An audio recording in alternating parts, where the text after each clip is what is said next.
안녕하십니까? 요양보호를 강의하는 정미영 강사입니다. 자, 오늘 이 시간에도 요양보호사 자격시험 대비 모의고사 제5회 실기 문제풀이 시작하겠습니다. 일상생활이 어려운 대상자에게 제공할 수 있는 개인활동 지원으로 옳은 것은 1번 용돈관리, 2번 애완견 산책, 3번 명절 음식 준비, 4번 관공서 일보기, 5번 생일상 준비. 네, 정답 확인해 보면요. 자, 4번 관공서 일보기가 되겠는데요. 자, 문제에서 키워드는요. 일상생활이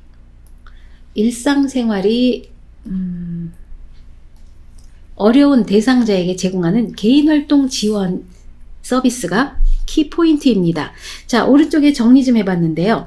자, 가사 및 일상생활 지원에서요. 개인활동 지원과 일상생활 지원으로 나눠집니다. 개인활동 지원에는요. 외출 시 동행이나 장보기, 산책, 은행, 관공서, 병원 등 방문 시 부축 또는 동행하는 것, 그리고 책임 귀가를 해주는 것, 이게 모두 개인활동 지원에 들어가고요. 그 다음으로는 일상생활 지원에는요. 식사 준비라든지 청소 및 주변 정돈, 세탁 또는 수급자를 위한 음식물 조리, 설거지, 주방 정리, 의복 세탁 및 관리, 이런 것들이 모두 포함이 됩니다. 자, 그래서 문제에서 묻는 것은요. 개인활동 지원이기 때문에 4번의 관공서 일보기 되겠습니다. 37번 회음부 세척 시 대상자가 부끄러워하며 도움을 거부할 때 대처 방법은 1번 대상자의 거부 의사를 존중하여 다음으로 미룬다. 2번 청결을 위해 무시하고 씻긴다. 3번 대상자가 도움을 요청할 때까지 기다린다. 4번 보호자에게 연락하여 도움을 요청한다. 5번 편안한 환경을 조성하고 세척의 필요성을 이해시킨다. 네, 정답은요. 5번이 되겠는데요. 자, 회음부 세척은 굉장히 프라이빗한 내용입니다. 그렇기 때문에 대상자가 부끄러워하고 도움을 거부할 수도 있습니다. 그랬을 경우에는요. 가장 좋은 방법은 본인이 팔을 쓸 수 있다면 물수건을 건네줘서 스스로 할 수 있게 해주는 게 가장 좋고요. 자, 여기 보기에서는 그게 없기 때문에 5번에 편안한 환경을 조성하고 세척의 필요성을 이해시킨다. 이것이 가장 적합하겠습니다. 다음 볼게요. 밤에 추워서 화장실에 가기 싫다며 기저귀를 사용하려는 대상자를 돕는 방법으로 옳은 것은 1번 이동변기를 사용한다. 2번 원하는 대로 기저귀를 사용한다. 3번 식사와 수분 섭취를 줄인다. 4번 침상 가까이 휠체어를 둔다. 5번 배설 욕구를 참았다가 화장실에 가게 한다. 네, 정답 확인해 보면요. 이동변기가 되겠는데요. 자, 밤에 추워서 화장실 가기 싫대요. 자, 그러면은 화장실까지 가기 싫다면은 그렇다고 기저귀를 차는 것은 좋지 않습니다. 우리가 말할 때 기저귀는요, 최후의 수단이라고 합니다. 그렇기 때문에 이럴 때는요, 1번에 이동변기를 침상 옆에 두고 밤에 사용할 수 있도록 돕는 것이 좋습니다. 다음 볼게요. 39번 고열과 함께 기침 등 호흡기 증상을 일으키는 인플루엔자에 대한 설명으로 옳은 것은 1번 혈액으로 감염되는 질병이다. 2번 치료제로 항바이러스제를 사용한다. 3번 증상 발현 이후에는 전파 위험이 없다. 4번 감염자와 접촉한 사람은 증상 유무에 관계없이 치료한다. 5번 감염 후 회복 중에 발열과 누런 가래가 생기는 것은 정상이다. 네, 정답 확인해 보면요. 2번이 되겠는데요. 자, 인플루엔자는 독감이죠. 네, 독감에 걸렸었는데 그래서 고열과 함께 기침 등 호흡기 증상을 일으키는 독감에 걸렸을 때 이야기예요. 자, 1번 혈액으로 감염되는 질병이다. 독감은요, 혈액으로 감염되지 않고요. 호흡기 감염이 되겠습니다. 호흡기 감염입니다. 비말로 감염되는 거죠. 2번에 치료제로 항바이러스제를 사용한다. 맞습니다. 이 독감은요, 바이러스예요. 그 항생제가 아니고요. 그렇기 때문에 치료제는 항바이러스제를 사용합니다. 2번 답입니다. 3번 증상 발현 이후에는 전파 위험이 없다? 아닙니다. 증상 발현 이전부터 전파 위험이 굉장히 강하고요. 네, 증상이 있으면 굉장히 전파 많이 시킵니다. 4번에 감염자와 접촉한 사람은 증상 유무에 관계없이 치료한다. 이 얘기는 어디에 해당되냐면요. 오음에 걸렸을 때 해당되는 이야기입니다. 독감 아니고요. 5번 감염 후 회복 중에 발열과 누런 가래가 생기는 것은 정상이다? 정상 아닙니다. 누런 가래가 다시 생기는 것은요. 열도 나고요. 가래가 나요. 더 악화됐다는 뜻입니다. 그래서 빨리 병원에 가봐야 됩니다. 다음 보겠습니다. 다음 대화에서 요양보호사의 공감적 반응으로 옳은 것은 김땡땡 어르신이 열이 나는데도 외출을 하겠다고 고집하신다. 대상자 손자 가방을 사주고 싶은데 점점점 나를 마트에 데려다 줘요. 자, 1번부터 볼게요. 1번 사주고 싶으시면 마음대로 하세요. 2번 손자 스스로 가방을 사게 하세요. 3번 손자 가방을 왜 사주고 싶으세요? 4번 가족들이 알아서 할 텐데 신경 쓰지 마세요. 5번 손자가 아주 좋아할 것 같아요. 네, 정답 확인해 보면요. 자, 문제에서 묻는 것은 공감적 반응입니다. 자, 공감적 반응은요. 오른쪽에 보시면요. 공감이라는 것은 상대방이 하는 말에 상대방 관점에서 이해를 하며 감정을 같이 느끼고 자신이 느낀 바를 전달하는 것을 의미합니다. 그 상대방의 마음을 이해해 주는 거예요. 자, 여기서 열이 난 애도 마트에 가겠다고 하는 거죠. 이럴 때는요. 어르신이 무리한 요구를 한다고 해서 바로 거절하지 말고요. 먼저 공감을 표시하는 게 좋습니다. 자, 여기 해당되는 것은요. 5번에 손자가 아주 좋아할 것 같아요. 자, 그렇다고 해서 마트에 가는 것보다는요. 마음을 읽어준 다음에 열이 많이 나는데요. 제가 대신 사다 드려도 될까요? 라고 말해주는 것이 가장 좋은 순서입니다. 다음 보겠습니다. 41번 시각장애가 있는 대상자와 의사소통하는 방법으로 옳은 것은 1번 나란히 옆에서 이야기한다. 2번 걸을 때에는 대상자보다 반보 뒤에서 걸으며 의사소통을 한다. 3번 대상자를 만났을 때 신체 접촉을 먼저 하고 말을 건넨다. 4번 촉각을 이용하여 사물에 대한 정보를 전달한다. 5번 여기, 저기와 같은 지시대명사를 많이 사용하여 대화한다. 네, 정답 확인해 보면요.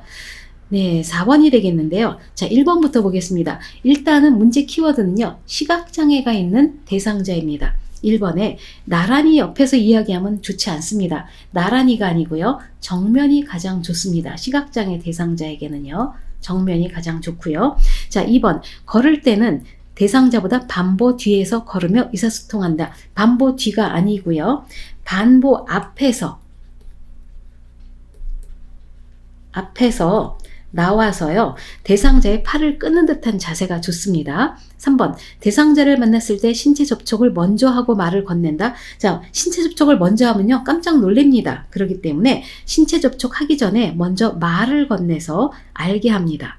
4번 촉각을 이용하여 사물에 대한 정보를 전달한다. 아주 좋죠? 네, 특히 어떨 때 이미지를 전달하기 어려운 형태나 사물 등은요. 촉각을 이용해서 사물에 대한 정보를 전달하는 게 좋습니다. 4번 답이고요. 5번 여기 저기와 같은 지시대명사를 많이 사용하여 대화한다. 네, 좋지 않습니다. 지금 앞이 안 보이는데 여기저기 해봐야 도움이 안 되고요. 사물의 위치를요. 정확히 시계 방향으로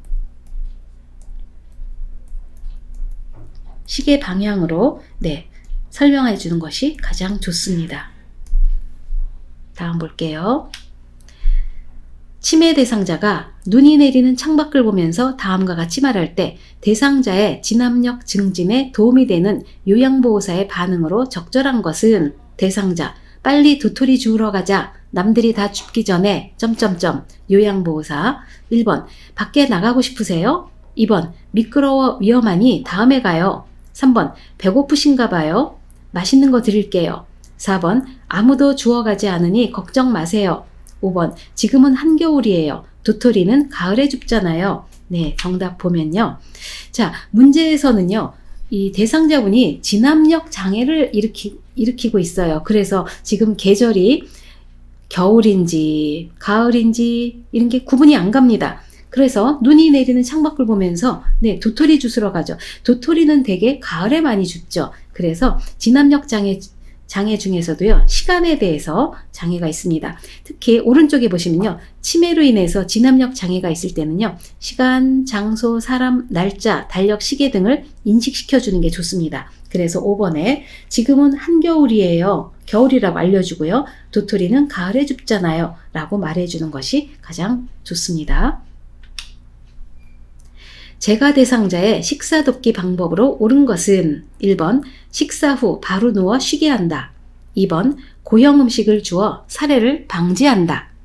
3번 식사 일지를 작성하여 영양 상태를 관찰한다. 4번 식사 중 맛이 어떤지 질문하여 확인한다. 5번 식사 전 움직이는 활동을 자제한다. 네, 정답 확인해 보면요. 네, 3번이 되겠는데요.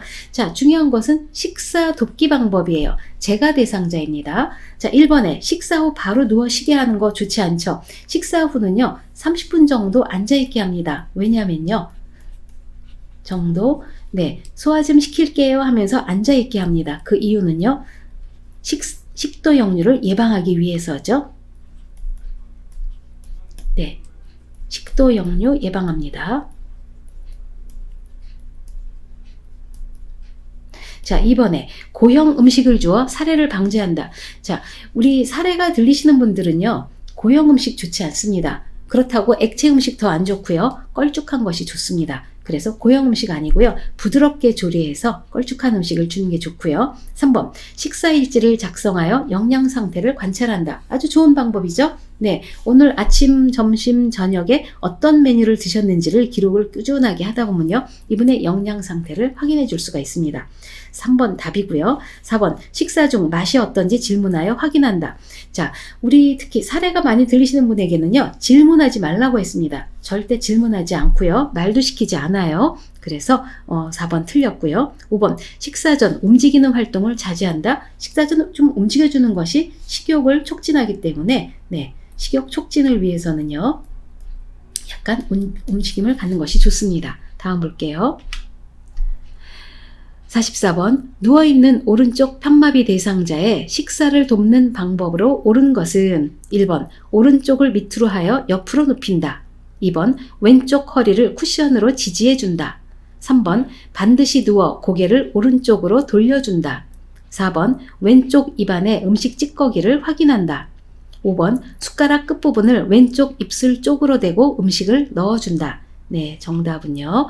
네, 5번이 되겠는데요. 자, 문제 키워드는요. 오른쪽 편마비 대상자의 식사를 돕는 방법입니다. 자, 오른쪽 편마비면요. 건강한 쪽은 왼쪽이 되겠죠. 자, 1번 볼게요. 오른쪽을 밑으로 하여 옆으로 눕힌다. 네, 편마비 대상자는요. 건강한 쪽이 밑으로 가게 눕는 것이죠. 그래서 오른쪽이 아니고요. 왼쪽이 되겠습니다. 왼쪽이 밑으로 가게 옆으로 눕힙니다. 2번에 왼쪽 허리를 쿠션으로 지지해준다. 자, 쿠션으로 지지해주는 것은요. 마비된 쪽을 지지해줍니다. 그래서 마비된 쪽은요. 오른쪽이죠. 그래서 왼쪽이 아니고요. 오른쪽이 되겠습니다. 3번 반드시 누워 고개를 오른쪽으로 돌려준다. 네, 반드시 눕지 않고요. 건강한 쪽이 아래로 가게 옆으로 눕히는데요. 그러면은 왼쪽이 밑으로 가게 옆으로 눕힙니다. 그랬을 때 고개를 오른쪽으로 돌리는 것이 아니고요. 네, 왼쪽이 되겠죠. 4번 왼쪽 입안에 음식 찌꺼기를 확인한다. 네, 오른쪽 편마비이기 때문에 음식이 고이는 것은 왼쪽이 아니 건강한 쪽은 왼쪽이기 때문에 음식 찌꺼기는요. 오른쪽에 많이 남아있을 겁니다. 그래서 오른쪽 입안을 확인해 주는 것이 맞고요. 5번 숟가락 끝부분을 왼쪽 입술 쪽에 대고 음식을 넣어준다. 맞습니다. 숟가락 끝부분을 왼쪽 건강한 쪽에 건강한 쪽 입술 끝에 대고 음식을 넣어주는 것 5번이 답이 되겠습니다.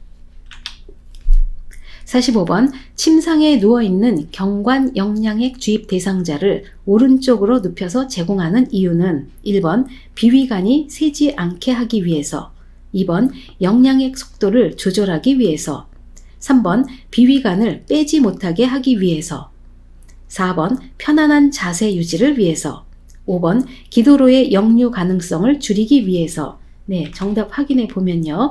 5번이 되겠는데요. 자, 경관영양액 주입 대상자는 오른쪽으로 눕힌다. 이거는 좀 외워주시는 게 좋습니다. 그 이유는요. 5번에 기도로의 역류 가능성을 줄이기 위해서입니다. 자, 요거는 문제에 잘 출제되고 있기 때문에요. 꼭 기억을 하십시오. 경관영양액 주입 대상자는 오른쪽으로 눕히고요. 오른쪽으로 눕히는 이유는 기도로의 역류 가능성을 줄이기 위해서입니다. 46번 대상자의 눈에 안약을 투여하는 방법으로 옳은 것은 1번 투여 전에 솜으로 눈의 바깥쪽에서 안쪽으로 닦는다.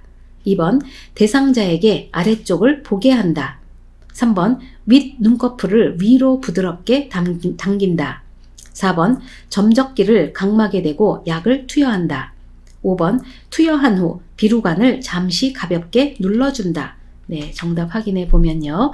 5번이 되겠는데요. 자, 키워드는 안약을 투여하는 방법입니다.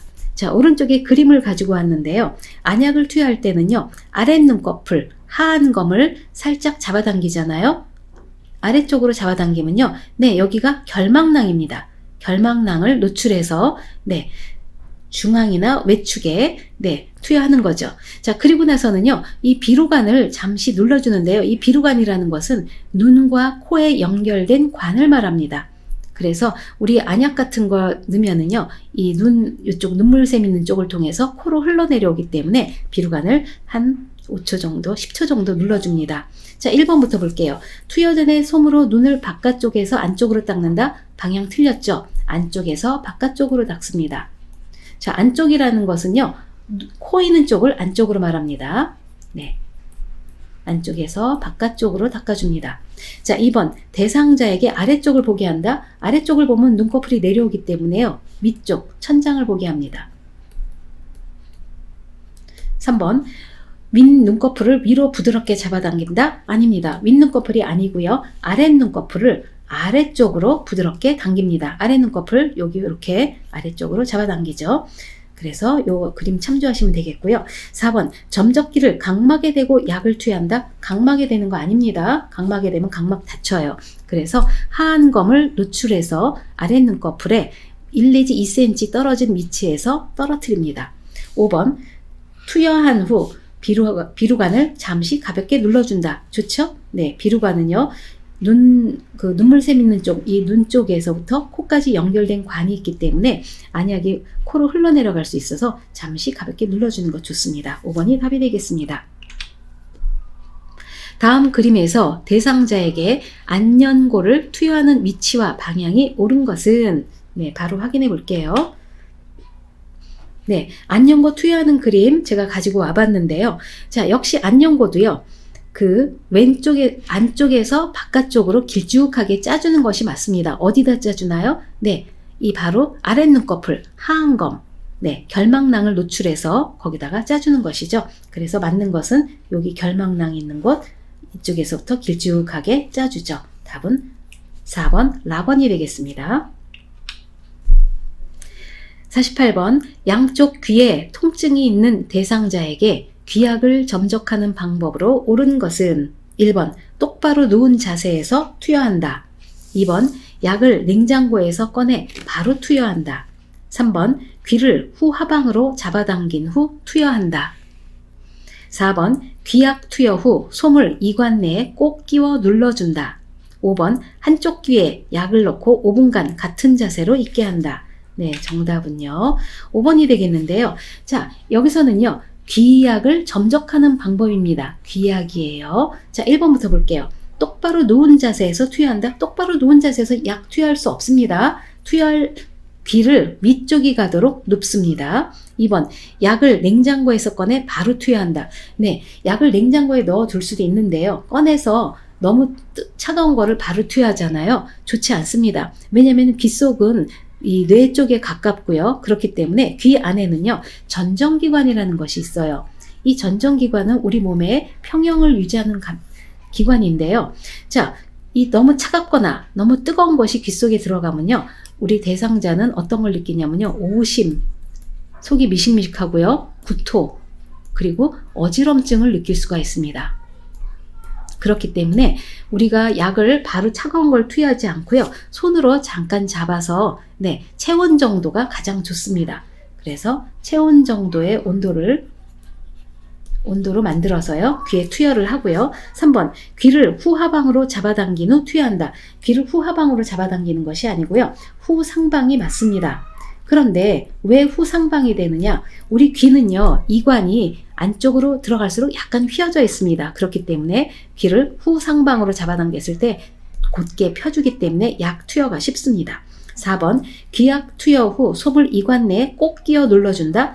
이관 내에 이관이 아니고요. 귀 입구입니다. 귀 입구에 살짝 끼워두는데 하루 종일 끼워두는 게 아니고요. 한 15분에서 20분 정도 후에 제거해 줍니다. 5번 한쪽 귀에 약을 넣고 5분간 같은 자세로 있게 한다. 네, 아주 좋습니다. 한쪽 귀에 약을 넣고요. 5분간 있어야지 약 넣고서 바로 일어서거나 바로 돌아 눕잖아요. 약이 도로 흘러나옵니다. 그렇기 때문에 5분간 누워서 같은 자세로 있고 나머지 한쪽 귀에 다시 약을 투여하면 되겠습니다. 49번 정맥주사 바늘이 제거된 후에 알코올 솜으로 절대 비비지 않는 이유는 1번 주사 부위가 감염될 수 있기 때문에 2번 주사 부위에 피멍이 들 수 있기 때문에 3번 주사 부위에 통증이 생길 수 있기 때문에 4번 알코올이 혈관 내로 흡수될 수 있기 때문에 5번 수액이 심장 쪽으로 빨리 들어갈 수 있기 때문에 네, 정답은요. 네, 2번이 되겠는데요. 자, 정맥주사는요. 주사바늘을 빼고 나서는요. 절대 비비지 않습니다. 왜냐면은 혈관이 그 주사바늘에 의해서 구멍이 나 있는데 거기를 자꾸 비벼주잖아요. 혈관이 터집니다. 그렇기 때문에 자 2번에 자 정맥주사 맞고 나서는요. 주사 부위에 피멍이 들 수 있기 때문에 절대 비비지 않고요. 1 내지 2분간 지그시 눌러주는 것이 가장 좋습니다. 지그시 눌러준다. 다음 보겠습니다.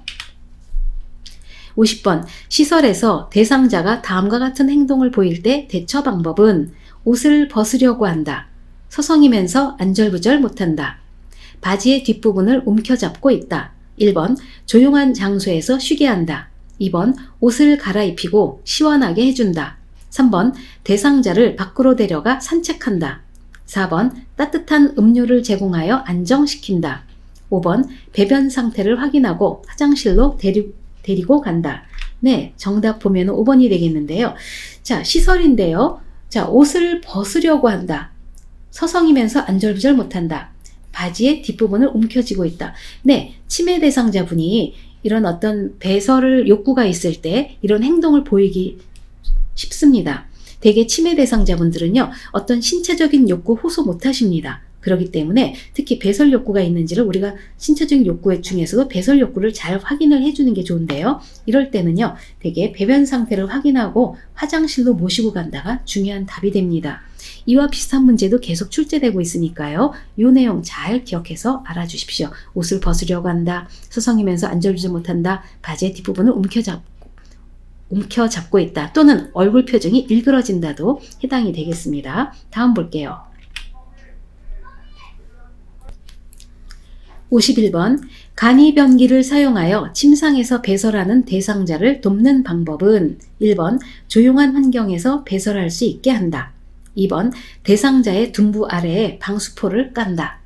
3번 배변이 끝나면 침대 머리를 높여준다. 4번 변기를 침대 난간과 30에서 45도가 되게 붙인다. 5번 대상자가 협조할 수 있으면 옆으로 돌려 눕혀 변기를 데워준다. 네, 정답 확인해 보면요. 2번이 되겠는데요. 자, 문제 키워드는 간이변기입니다. 간이변기는 한마디로 다른 말로 하면 침상 배설이 되겠죠. 침상 배설입니다. 자, 1번부터 볼게요. 조용한 환경에서 배설할 수 있게 한다. 네, 우리 교재에서 공부하실 때요.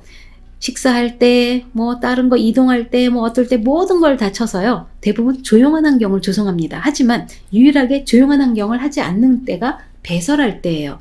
그래서 조용한 환경이 아니라 첫 번째는요. 간이변기 안에 휴지를 깔아줍니다. 소리가 나서 어떤 수치심을 느끼지 않게 해주는 거죠. 두 번째는요. 음악을 켜거나 세 번째는요. TV를 켜줍니다. 그래서 절대로 조용한 환경에서 배설할 수 있게 해주지 않고요. 이번에 대상자의 둔부 아래 방수포를 깐다. 딱 좋죠? 네. 방수포는 둔부 아래 깝니다. 2번 답이고요. 3번 배변이 끝나면 침대 머리를 높여준다? 아닙니다. 배변이 끝나면 높여있던 침대 머리를 낮춰주는 게 맞습니다. 다음 4번 변기를 침대 난간과 30에서 45도가 되게 붙인다. 자, 이 얘기는 뭐에 대한 이야기죠? 이동변기에 관한 이야기입니다. 자, 우리는 지금 어때요? 간이변기에 대한 문제를 풀고 있죠? 그래서 틀렸습니다. 5번 대상자가 협조할 수 있으면 옆으로 돌려 눕혀 변기를 대준다. 자, 협조할 수 있으면요. 무릎을 세우고 엉덩이를 들으라고 하지 옆으로 돌려눕히지 않습니다. 그래서 여기서 간이변기에 대해서 맞는 것은 2번이 되겠습니다.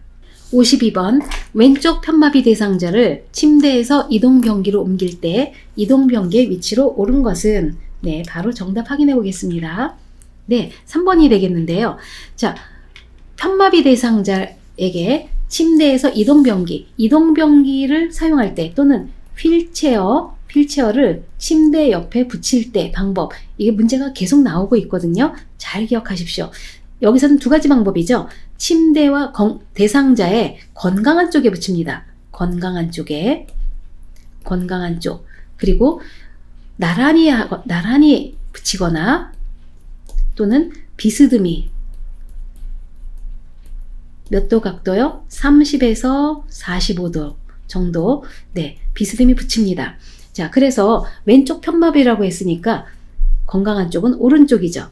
자, 그림에서도 보면요. 이렇게 팔을 접고 있는 것은 마비치기라는 뜻이고요. 팔을 내리고 있으면 건강한 쪽이라는 표시입니다. 그래서 건강한 쪽에 지금 휠체어가 와 있고요. 3번은 그 다음에 비스듬히 30에서 45도 각도로 네, 아주 잘 놓여 있죠. 그래서 답은 3번이 되겠습니다. 53번 기저귀를 사용하는 대상자를 돕는 방법으로 옳은 것은 1번 하루에 3번 규칙적으로 기저귀를 갈아준다. 2번 주변 피부의 변화와 상처를 확인한다. 3번 바지를 내린 후 면 덮개를 덮고 기저귀를 교환한다. 4번 냄새가 나지 않도록 기저귀를 단단히 조여 채운다. 5번 기저귀를 교체하는 동안 문을 열어 환기시킨다. 네, 정답 보면요. 2번이 되겠는데요. 자, 기저귀 교환에 관한 문제입니다. 1번에 하루에 3번 규칙적으로 기저귀를 갈아준다. 하루 3번, 하루 4번, 하루 2번 이런 거 정해져 있지 않습니다. 젖었으면 즉시 갈아주는 것이 원칙입니다. 자, 2번에 주변 피부의 변화와 상처를 확인한다. 아주 좋죠? 네, 무엇을 예방하는 거죠? 맞습니다. 욕창을 예방하기 위해서 네, 그 피부 상태를 잘 살펴봐야 됩니다. 3번 바지를 내린 후 면덮개를 덮고 기저귀를 교환한다. 순서가 잘못됐습니다. 면덮개를 먼저 덮어준 다음에 두 번째로 바지를 내립니다. 순서 잘못됐고요. 서로 바꿔줘야 돼요. 4번 냄새가 나지 않도록 기저귀를 단단히 조여 채운다. 네, 이 아무리 단단히 조여도요. 냄새는 계속 납니다. 그렇기 때문에 너무 단단히 조이면요. 오히려 혈액순환 안 되고요. 불편할 수가 있으니까 이렇게 하지 않습니다. 5번 기저귀를 교체하는 동안 문을 열어 환기시킨다. 자, 기저귀를 교체하는 동안은 문 열지 않습니다. 문은 언제 열어요? 다 끝난 뒤에 창문을 열어 환기해 줍니다. 그래서 맞는 것은 2번이 되겠습니다. 유치도뇨관을 삽입한 대상자의 소변주머니 관리 방법으로 옳은 것은 1번 소변주머니를 매일 새 것으로 교체한다. 2번 소변량과 색깔을 두세 시간마다 확인한다. 3번 소변주머니에서 냄새가 나면 소변주머니를 세척한다. 4번 소변주머니를 비운 후 배출구를 비눗물로 세척한다. 5번 도뇨관과 소변주머니의 연결 부위를 분리하여 소변을 버린다. 네, 정답 확인해 보면요. 2번이 되겠는데요. 자, 유치도뇨관에 관한 문제는 꼭 한 문제가 나옵니다. 그래서 소변주머니 관리 방법은 잘 알아두셔야 되는데요. 자, 1번에 소변주머니를 매일 새 것으로 교체한다. 소변주머니는요, 일회용이 아닙니다. 그래서 어느 정도 한 일주일 정도 쓰고 나서요. 이게 너무 안 좋다 할 경우에는 교체를 하는데 새 것으로 교체합니다. 2번 소변량과 색깔을 두세 시간마다 확인한다. 맞습니다. 소변량과 색깔을 두세 시간마다 봅니다. 소변량은요, 잘 배출되는지 그리고 색깔은요, 이 어떤 소변에 문제가 있는지 또는 건강에 문제가 있는지 확인할 수 있는 중요한 지표가 되기 때문에 두세 시간마다 확인합니다. 3번에 소변주머니에서 냄새가 나면 소변주머니를 세척한다? 아닙니다. 냄새가 나면요, 보고한다가 맞습니다. 4번 소변주머니를 비운 후 배출구를 비눗물로 세척한다? 네, 비눗물로 하지 않고요. 알코올 솜으로 닦아줍니다. 5번 도뇨관과 소변주머니의 연결 부위를 분리하여 소변을 버린다? 아니죠. 이거 분리해서 이렇게 버리지 않고요. 배출구를 사용해서 네, 소변을 비우는 것이죠. 네, 다음 문제 보겠습니다. 대상자의 칫솔질을 돕는 방법으로 옳은 것은 1번 머리를 뒤로 젖히게 하고 칫솔질을 한다. 2번 치약을 묻힌 칫솔을 90도 각도로 치아에 대고 닦는다. 3번 치아에서 잇몸 방향으로 회전하면서 칫솔질을 한다. 4번 혈액 응고 장애가 있으면 치실을 사용하지 않는다. 5번 칫솔모가 단단한 칫솔을 사용하여 옆으로 강하게 문지른다. 네, 정답 확인해 보면요. 4번이 되겠는데요. 자, 키워드는 칫솔질을 돕는 방법입니다. 1번에 머리를 뒤로 젖히게 하고 칫솔질을 한다. 자, 머리를 뒤로 젖히면 고개를 든다는 것인데요. 기도가 열리기 때문에 기도로 물이 넘어갈 수 있어 위험합니다. 그래서 고개를 뒤로 젖히지 않습니다. 2번 치약을 묻힌 칫솔을 90도 각도로 치아에 대고 닦는다. 90도 각도 아니죠? 45도입니다. 그 다음 3번 치아에서 잇몸 방향으로 회전하면서 칫솔질을 한다. 네, 방향이요. 잘못됐죠? 치아에서 잇몸이 아니라 잇몸에서 치아 방향입니다. 그리고 4번에 혈액 응고 장애가 있으면 치실을 사용하지 않는다. 네, 아주 중요한 내용입니다. 혈액 응고 장애는요, 네, 지혈이 잘 안 되는 분입니다. 이런 분이 치실을 사용해서 한번 출혈이 시작되면 지혈이 안 되기 때문에 또 많은 혈액에 손실이 발생할 수가 있어요. 그래서 절대로 치실은 사용하지 않습니다. 4번 답이고요. 5번 칫솔모가 단단한 칫솔을 사용하여 옆으로 강하게 문지른다. 네, 칫솔모 단단한 거 쓰지 않고요. 부드러운 칫솔 사용하는 것이 좋습니다. 부드러운 칫솔을 사용하고요. 옆으로 강하게 문지르는 것이 아니라 치아 잇몸에서 치아 방향으로 회전하듯이 칫솔질을 하는 것이 맞습니다. 다음 문제 보겠습니다. 56번 잠을 자기 전에 대상자의 의치를 빼서 보관하는 이유는 1번 입냄새 방지, 2번 의치 변형 방지, 3번 구강건조증 예방, 4번 잇몸 압박 예방, 5번 턱뼈의 골밀도 유지. 네, 정답은요. 네, 잇몸 압박인데요. 자, 잠을 잘 때 의치는 하루에 6시간에서 7시간 정도는 빼둬야 됩니다. 왜냐하면요. 4번에 잇몸 압박을 예방하기 위해서입니다. 요거는 외우십시오. 다음 보겠습니다. 57번 대상자의 머리를 감길 때 옳은 방법은 1번 귀마귀 솜으로 양쪽 귀를 막는다. 2번 침대 중앙에 반듯하게 눕힌다. 3번 방수포를 머리와 목 밑에 깔아준다. 4번 수건으로 가슴부터 허리까지 감싼다. 5번 물기가 있는 상태에서 빗질하여 정돈한다. 네, 정답 확인해 보면요. 1번이 되겠는데요. 자, 침상에서 머리 감길 때 방법입니다. 1번 귀마귀 솜으로 양쪽 귀를 막는다. 네, 맞습니다. 정답입니다. 2번에 침대 중앙에 반듯하게 눕힌다. 중앙에 반듯하게 눕지 않고요. 머리가 모서리에 오도록 합니다. 어디 모서리요? 침대 모서리요. 침대 모서리에 오도록 하고요. 3번에 방수포를 머리와 목 밑에 깔아준다. 아닙니다. 방수포는 어깨 밑까지 깔아줍니다. 어깨 밑까지.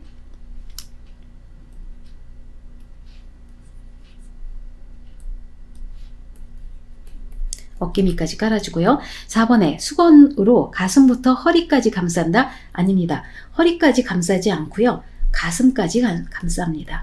가슴까지. 그 다음 5번 물기가 있는 상태에서 빗질하여 정돈한다. 네, 물기가 있는 상태에서 절대 빗질하지 말고요. 헤어드라이어로 말린 다음에 마른 뒤에 머리를 빗질해 주는 것이 맞습니다. 그래서 여기서 맞는 것은 1번이 되겠습니다.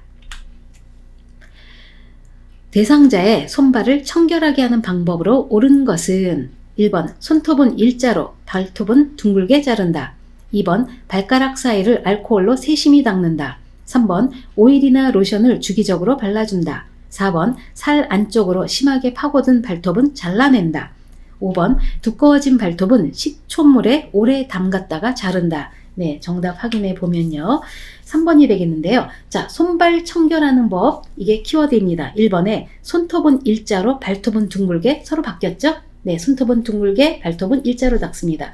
2번에 발가락 사이를 알코올로 세심히 닦는다. 알코올 쓰지 않습니다. 발가락 사이에. 3번에 오일이나 로션을 주기적으로 발라준다. 네, 아주 좋죠? 왜냐하면 건조증을 예방하기 위해서입니다. 3번 답입니다. 4번 살 안쪽으로 심하게 파고든 발톱은 잘라내는 것이 아니고요. 보고하는 것이 맞습니다.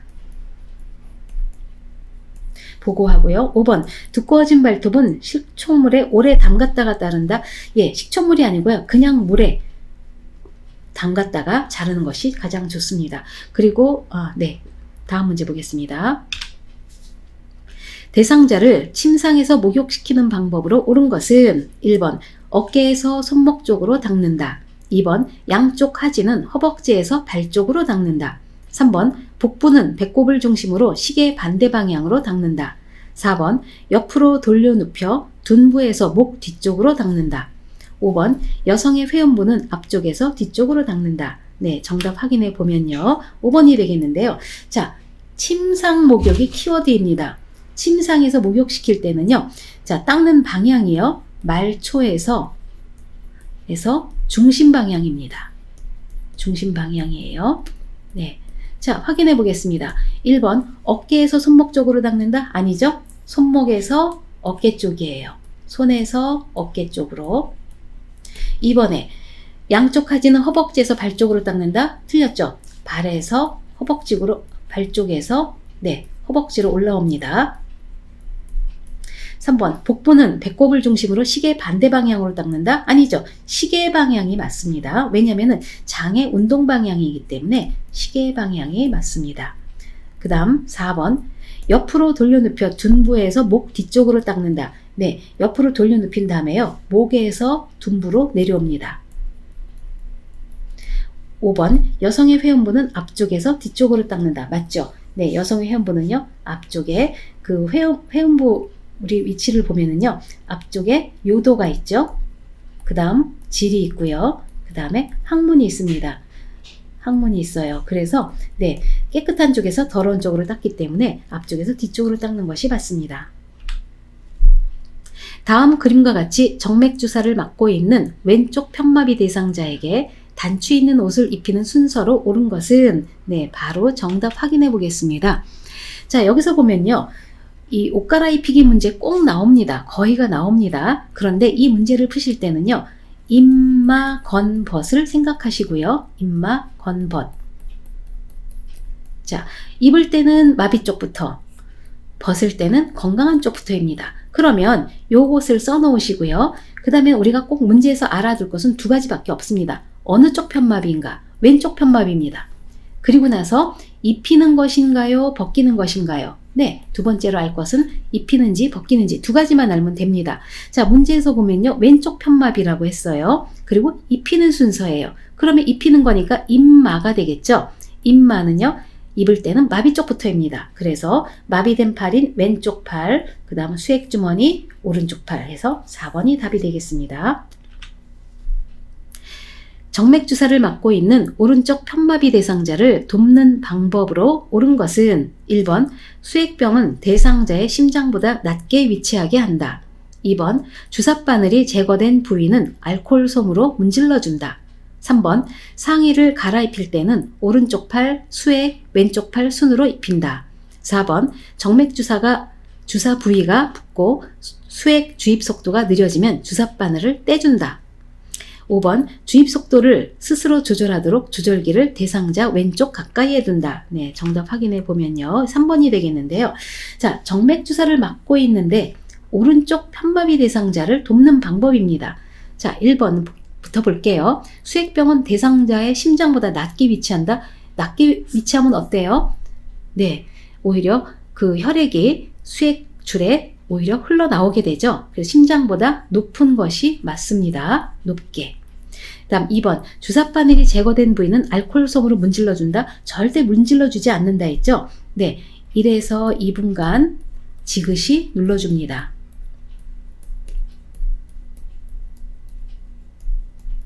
3번 상의를 갈아입힐 때는 오른쪽 팔 수액, 왼쪽 팔 순으로 입힌다. 네, 한번 보겠습니다. 임마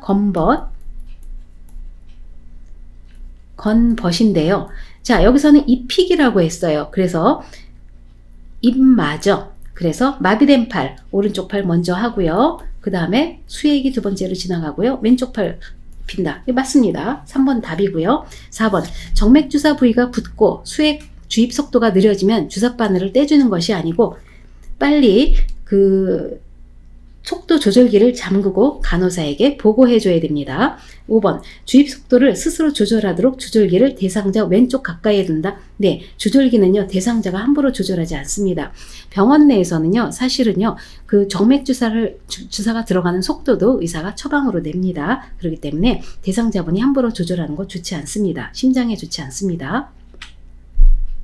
62번 침대에 반드시 누워있는 왼쪽 편마비 대상자를 오른쪽으로 돌려눕히는 방법으로 옳은 것은 1번 침대 아래에서 종아리를 잡고 돌려눕힌다. 2번 대상자의 왼쪽에서 목과 팔을 잡고 돌려눕힌다. 3번 대상자의 왼쪽에서 엉덩이와 다리를 잡고 돌려눕힌다. 4번 대상자의 양쪽 겨드랑이 밑으로 두 팔을 넣어서 돌려눕힌다. 5번 대상자의 오른쪽에 서서 어깨와 엉덩이를 잡고 돌려눕힌다. 네, 정답 확인해 보면요 5번이 되겠는데요. 자, 왼쪽 편마비가 대상자인데요. 반드시 누워있는데 오른쪽으로 돌려눕히는 겁니다. 자, 왼쪽 편마비면요 건강한 쪽은 오른쪽이에요. 그래서 돌려눕힐 때는요 항상 그 건강한 쪽이 아래로 가게 돌려눕히는 것이고요. 그렇기 때문에 5번에 대상자의 오른쪽에 서서 내 쪽으로 돌립니다. 가장 큰 근육인 어깨와 엉덩이를 잡고 돌려눕히는 거죠. 그래서 5번이 답이 되겠습니다. 63번 침대에 누워있는 대상자가 갑자기 숨쉬기 불편하다고 호소할 때 도움을 줄 수 있는 자세는 네, 확인해 보면요. 네, 2번이 되겠는데요. 자, 누워있는 대상자가 숨쉬기 불편하다고 할 때는요. 항상 반좌위를 취해 줍니다.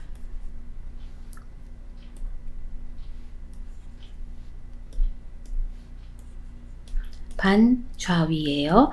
네, 그래서 이 반좌위는요. 45도에서 60도 정도 올린 자세를 말합니다. 그래서 여기서는 2번이 맞습니다. 64번 대상자를 휠체어에 태우고 울퉁불퉁한 길을 이동하는 방법은 네, 정답 확인해 볼게요. 네, 2번이 되겠는데요. 자, 울퉁불퉁한 길을 갈 때는 어떻게 갑니까? 앞바퀴를 들고 갑니다. 들고 갑니다. 자, 앞바퀴를 들고 가는 경우에는 울퉁불퉁한 길, 자, 문턱 오를 때도 해당이 됩니다. 문턱 오를 때, 그리고 문턱 내려갈 때, 그리고 이 문제에서 나온 울퉁불퉁한 길 갈 때. 네, 그래서 여기서 맞는 것은 2번 앞바퀴를 들고 가는 것이죠. 네, 앞바퀴 들고 간 그림 2번밖에 없습니다. 자, 3번은요. 이 뒤로 갔기 때문에 이거는 뒤로 가는 것도 떠나서요. 앞바퀴를 들었는데 지그재그로 간다고 표시를 했어요. 그래서 3번은 답이 될 수가 없습니다. 네, 나머지는 보지 않을게요. 넘겨보겠습니다.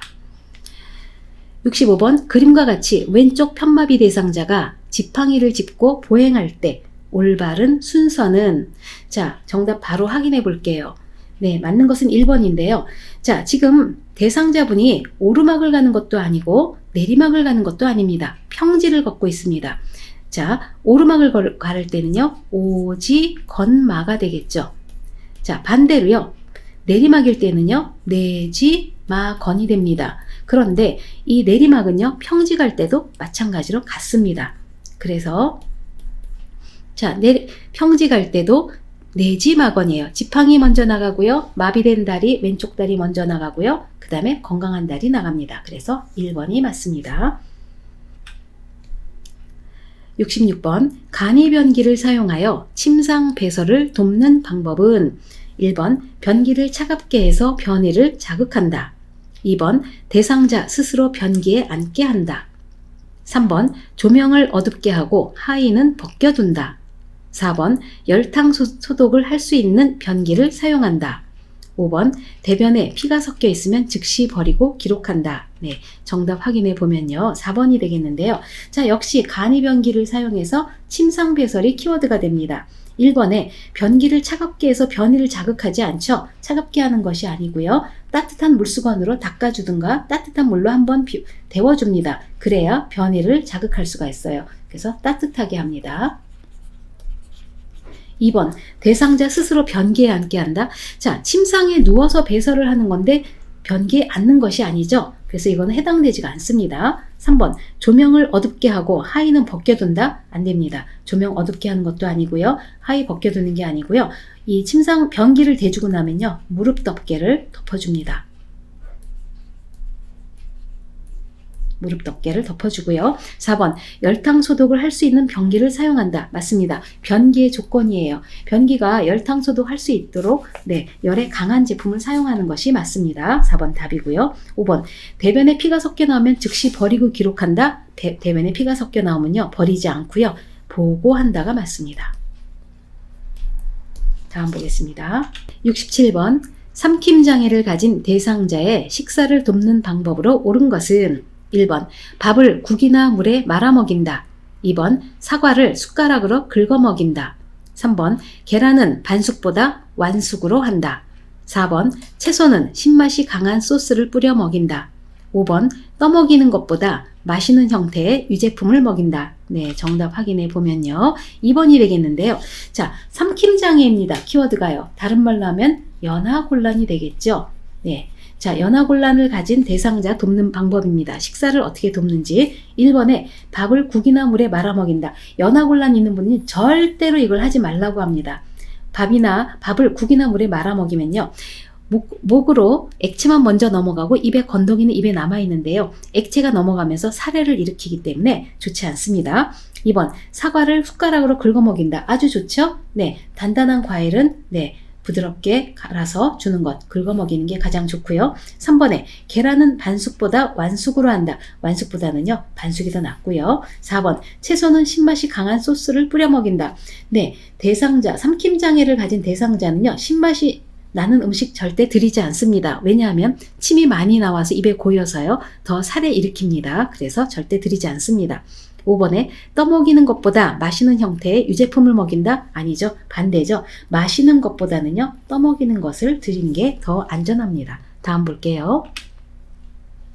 대상자의 옷을 세탁하는 방법으로 옳은 것은 1번 땀이 밴 청바지는 락스에 담갔다가 세탁한다. 2번 립스틱 얼룩은 초벌 세탁 후 아세톤을 묻혀 지운다. 3번 냄새가 심한 세탁물은 붕산수에 담가 두었다가 말린다. 4번 세탁물은 비눗물을 여러 번 헹군 후 탈수한다. 5번 탈수 시간을 길게 하여 건조 시간을 줄인다. 네, 정답 확인해 보면요. 3번이 되겠는데요. 자, 1번부터 보실게요. 1번에 땀이 밴 청바지는 락스에 담갔다가 세탁한다. 락스에 담그지 않고요. 재빨리 세탁하는 게 가장 좋습니다. 그 다음 2번 립스틱 얼룩은 초벌 세탁 후 아세톤을 묻혀 지운다 그랬는데요. 자, 초벌 세탁하지 않고요. 가장 좋은 방법은요. 클렌징 폼으로 얼룩 부분을 살살 문질러 닦은 다음에 따뜻한 물로 헹구는 것이 좋고요. 3번 냄새가 심한 세탁물은 붕산수에 담가두었다가 말린다. 맞습니다. 그래서 이것은 3번은 정답이 되겠고요. 4번 세탁물은 비눗물을 여러 번 헹군 후 탈수한다 그랬는데요. 자, 이 시간과 물을 절약하기 위해서는요. 헹구기 전에 세탁물의 비눗기를 먼저 탈수해 주는 것이 좋습니다. 여러 번 헹구고 하지 않아요. 5번 탈수 시간을 길게 하여 건조 시간을 줄인다. 자, 탈수 시간이 길잖아요. 그러면 주름이나 의류의 그 손상의 원인이 되기 때문에 의류 소재나 의류에 따라서요. 탈수 시간을 선택하는 것이 좋습니다. 69번 그림과 같은 표시 방법에 따라 건조해야 하는 세탁물은 1번 수건, 2번 이불, 3번 스웨터, 4번 면 티셔츠, 5번 노란색 블라우스. 네, 정답 확인해 보면 5번이 되겠는데요. 자, 여기 그림 표시 보면요. 자, 해 표시가 있고, 빗금이 있고요. 옷걸이가 써 있습니다. 이 경우에는요. 옷걸이에 걸어서 건조하라는 뜻이죠. 옷걸이에 걸어서 건조. 그 다음에 이 빗금 표시가 있기 때문에 그늘이죠. 그늘에서 건조하라는 뜻입니다. 그런데 이런 표시를 갖고 있는 사용하는 경우에는요. 합성 섬유 의류, 합성 섬유나 그 다음에 색상 무늬가 있는 의류입니다. 그래서 여기에 해당하는 것은 5번의 노란색 블라우스가 되겠습니다. 70번 재가 대상자의 안전하고 쾌적한 주거 환경을 조성하는 방법은 1번 다리 간격이 좁은 식탁을 사용한다. 2번 욕실에 작은 나무 발판을 설치한다. 3번 화장실 배수구에 락스를 뿌려놓는다. 4번 화장실 문에 둥근형 손잡이를 설치한다. 5번 현관에서 신발을 신고 벗기 편하게 의자를 놓아둔다. 네, 정답 확인해 보면요. 5번이 되겠는데요. 자, 안전하고 쾌적한 주거 환경 조성입니다. 1번부터 볼게요. 다리 간격이 좁은 식탁을 사용한다. 다리 간격이 좁은 식탁은요, 휠체어를 사용한 경우에 안전하지 않습니다. 식탁에 안전하게 앉을 수 없기, 다가갈 수 없기 때문에 사용하지 않고요.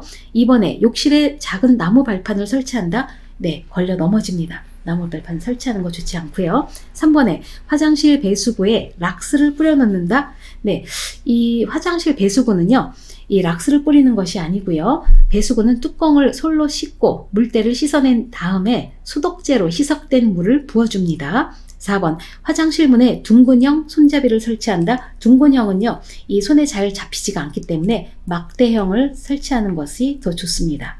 막대형 손잡이.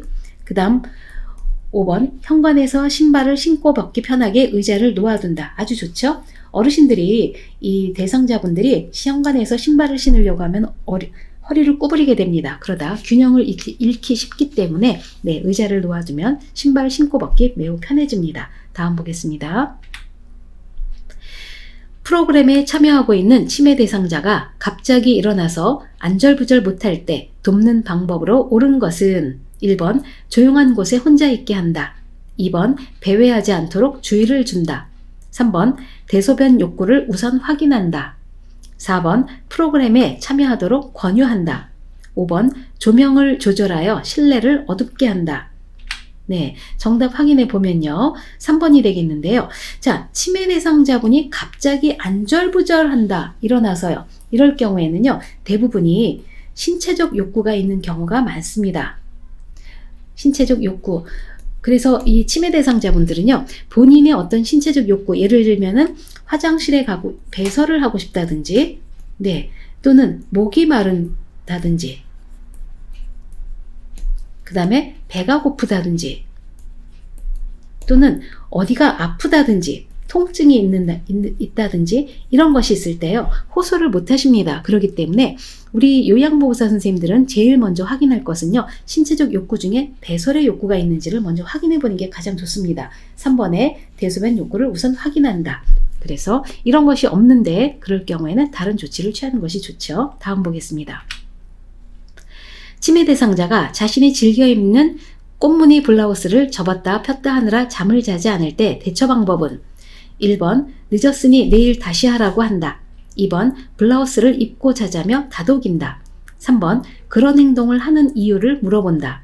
4번 세탁해 주겠다며 블라우스를 가져간다. 5번 수건으로 바꾸어주고 계속하게 한다. 네, 정답 확인해 보면 2번이 되겠는데요. 자, 여기서는 본인이 즐겨 입는 꽃무늬 블라우스를 계속 접었다 폈다 하느라고 잠을 못 잡니다. 그래서 우리 치매 대상자를 대하는 원칙 중에요, 해가 되지 않는 행동은 일단 허용하고 지켜본다가 많이 있습니다. 그래서 여기선 2번에 블라우스를 입고 자자고 다독이는 것이 가장 무리가 없고 가장 원활한 방법입니다. 안전한 방법입니다. 다음 보겠습니다. 73번 방금 식사한 것을 잊어버리고 밥을 달라고 하는 치매 대상자를 돕는 방법은 1번 다 먹은 식기를 보이는 곳에 그대로 둔다. 2번 음식을 큰 그릇에 넉넉히 담아준다. 3번 요구할 때마다 음식을 주고 소화제를 먹인다. 4번 다른 요양보호사를 데려와 확인시켜준다. 5번 음식을 먹었다는 사실을 기억하도록 주의를 준다. 네, 정답 확인해 보면 1번이 되겠는데요. 자, 식사한 것을 잊어버린다는 것은요, 이 우리 치매 대상자분들은요, 단기 기억을 잘 못하십니다. 그렇기 때문에 식사를 하셨는데 본인이 했다는 사실을 기억하지 못하시고 계속 밥을 달라고 하거든요. 그래서 이럴 때는요, 1번에 다 먹은 식기를 보이는 곳에 그대로 두고요, 먹었다는 것을 보여주고 상기시킵니다.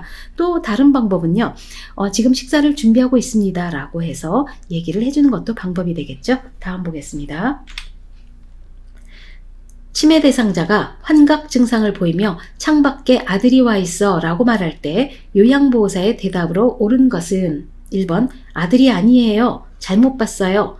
2번 아들은 바빠서 못 와요. 기다리지 마세요. 3번 아들이 많이 보고 싶으신가 봐요. 4번 어르신 제발 정신 좀 차리세요. 5번 자꾸 거짓말하면 간식 안 드릴 거예요. 네, 정답 확인해 보면은요. 자, 3번이 되겠는데요. 자, 환각 증상을 보이고 있습니다. 그래서 창밖에 아들이 와 있다라고 얘기할 때 대개 환각 증상을 보일 때는요. 들어주는 것이 가장 좋습니다. 들어주고요. 그 다음에는 공감적인 대화를 해주는 것이 좋습니다. 자, 공감은요. 나는 당신의 상황을 알고 당신의 기분을 이해한다. 기분을 이해한다라는 것이 가장 적합할 것 같습니다. 창밖에 아들이 와 있을 경우에는요. 3번에 아들이 보고 싶기 때문에 아들이 와 있다고 환각 증상을 보일 수가 있습니다. 그래서 아들이 많이 보고 싶으신가 봐요. 라고 해주는 것이 가장 좋죠.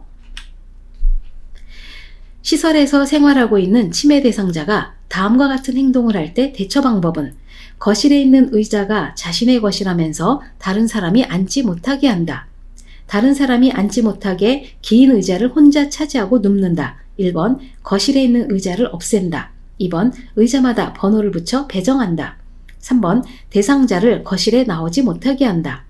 4번 탁구를 치자며 다른 곳으로 데리고 간다. 5번 시설의 생활 규칙에 대해 자세히 설명한다. 네, 정답 확인해 보면요. 4번이 되겠는데요. 자, 여기서는 문제 행동이 있는데 이게 이분들이 이런 어떤 대화를 통해서 해결할 수 있는 방법이 많이 있지는 않습니다. 그래서 이럴 경우에는요. 관심을 다른 곳으로 돌려주는 게 가장 좋은 방법입니다. 그래서 이럴 때는 4번에 탁구를 치자며 다른 곳으로 데리고 간다. 이게 되겠습니다. 76번 시설 치매 대상자가 해질 무렵이 되면 가방을 들고 아들 집으로 가겠다고 할 때 대처 방법은 1번 들고 있는 가방을 보이지 않는 곳으로 치운다. 2번 침실 조명을 어둡게 하여 잠을 청하게 한다. 3번 좋아하는 따뜻한 음료를 마시러 가자고 한다. 4번 아들이 출장을 가서 집에 아무도 없다고 말한다. 5번 지금은 늦었으니 내일 아들을 만나러 가자고 한다. 네, 정답 확인해 보면요. 3번이 되겠는데요. 자, 문제 보면요. 해질 무렵이 되면 가방을 들고 가겠다면서 이 행동이 달라지십니다. 이럴 때는요. 우리 석양증후군이라고 많이 보는데요. 이 석양증후군은 시험 문제가 거의 꼭 한 문제가 나오는 편입니다. 한번 정리를 해볼게요. 대개 치매 대상자가 해질녘이 되면요. 더 혼란해지고 불안정하게 보이고요. 의심 및 우울 증상을 보이는 것입니다. 그럴 때는요. 대처 방법은요. 해질녘에는 충분한 시간을 가지고 함께 있어주는 게 가장 좋은 방법이고요. 그 다음에는 좋아하는 소일거리 그리고 애완동물과 즐거운 시간을 보내도록 해줍니다. 또는 따뜻한 음료수나 등 마사지, 음악 듣기 등을 해서 잠드는 데 도움이 되겠고요. 그 다음 TV를 켜놓거나 조명을 밝게 해주는 것이 좋습니다. 자, 여기서 해당되는 것은 3번에 좋아하는 따뜻한 음료를 마시러 가자고 한다 하면서 같이 있어주는 게 아주 좋은 방법이죠. 네, 3번 되겠습니다.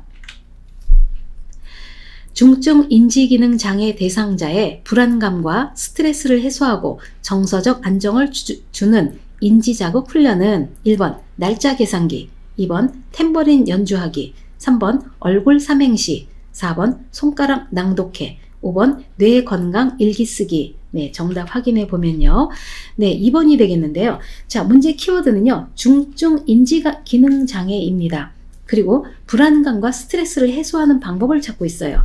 자, 오른쪽에 중증 인지기능 장애 대상자를 위한 인지 프로그램을 좀 가지고 와봤는데요. 첫 번째는 흩어진 낱글자로 단어 만들기입니다. 자, 중증이기 때문에 좀 어려운 거 못해요. 그래서 흩어진 낱글자를 맞춰서 단어를 맞추는 거고요. 자, 두 번째는 악기 연주하기인데요. 자, 첫 번째 좋은 장점은요. 청각적 자극을 통해서 주의력이나 얼굴, 손등, 소근육 기능, 표현력, 기억력을 향상합니다. 두 번째로는요. 우울증이나 불안감과 스트레스 해소를 통해서 정서적인 안정을 도모합니다. 세 번째는요. 선 따라 그림 그리고 찍기, 선 따라 그린 다음에 찢어보는 거고요. 네 번째도 따라 그리기, 다섯 번째는 인사말 연결하기 등이 있는데요. 자, 여기에 해당되는 것은 2번에 탬버린 연주하기, 악기 연주하기가 해당이 되겠습니다. 그래서 악기 연주를 할 때는요. 불안감이나 스트레스를 해소하고 정서적 안정을 주는 인지자극 훈련이 되겠습니다. 대상자가 한꺼번에 많은 약물을 복용한 뒤 구토를 했을 때 대처 방법은 1번 구토를 억제하는 약물을 먹인다. 2번 옷을 느슨하게 하고 따뜻한 물을 먹인다. 3번 엎드려 고개를 옆으로 돌린 자세로 눕힌다. 4번 구토물을 즉시 치워 주위를 깨끗하게 한다. 5번 남은 약을 가지고 대상자와 병원에 간다. 네, 여기서 맞는 것은 5번이 되겠는데요. 한꺼번에 많은 약물을 복용하면요. 일단은 그 복용해서 구토를 했을 경우에 응급 상황이죠. 그랬을 경우에는 병원에 빨리 가셔야 되는데 그냥 가면 안 됩니다. 5번에 남은 약을 가지고 가서 대상자와 병원에 가야 이 남은 약이 어떤 영향을 주는지 그리고 이 약을 해독하는 방법을 찾을 수가 있습니다. 그래서 답은 5번이 되겠습니다. 79번 심폐소생술 시 가슴 압박을 실시하는 방법으로 옳은 것은 1번 가슴이 약 3cm 정도 눌리도록 압박한다. 2번 분당 100에서 120회 속도로 가슴을 압박한다. 3번 경동맥이 뛰는 것을 확인하며 압박한다. 4번 압박된 가슴이 눌린 상태로 유지되도록 압박한다. 5번 가슴뼈 아래쪽 명치 부위를 강하고 빠르게 압박한다. 네, 정답 확인해 보면 2번이 되겠는데요. 자, 1번부터 보겠습니다. 가슴이 3cm 정도로 눌리도록 압박한다. 3cm 아니죠? 5cm가 되겠습니다. 2번에 분당 100에서 120회 속도로 가슴을 압박한다. 맞습니다. 정답입니다. 2번 답이 되겠고요.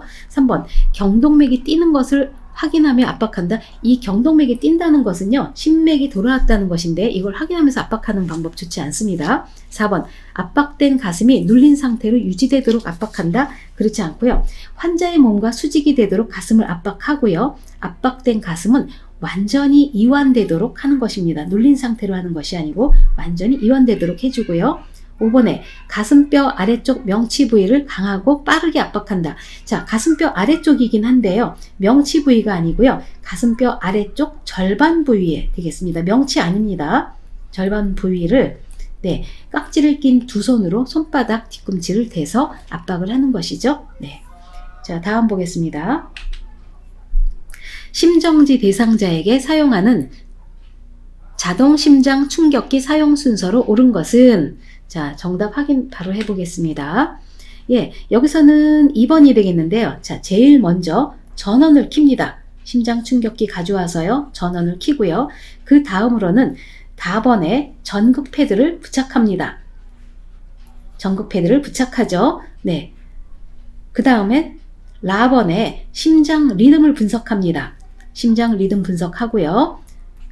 그리고 나서 라번에 심장 충격을 시행합니다. 제세동을 시행합니다. 그리고 나서 마번에 즉시 가슴 압박을 다시 시행을 하죠. 그래서 답은 2번이 되겠습니다. 가다 라나마. 네, 자, 지금까지 문제풀이 들으시느라 수고 많으셨습니다. 감사합니다. 이것으로 마치겠습니다.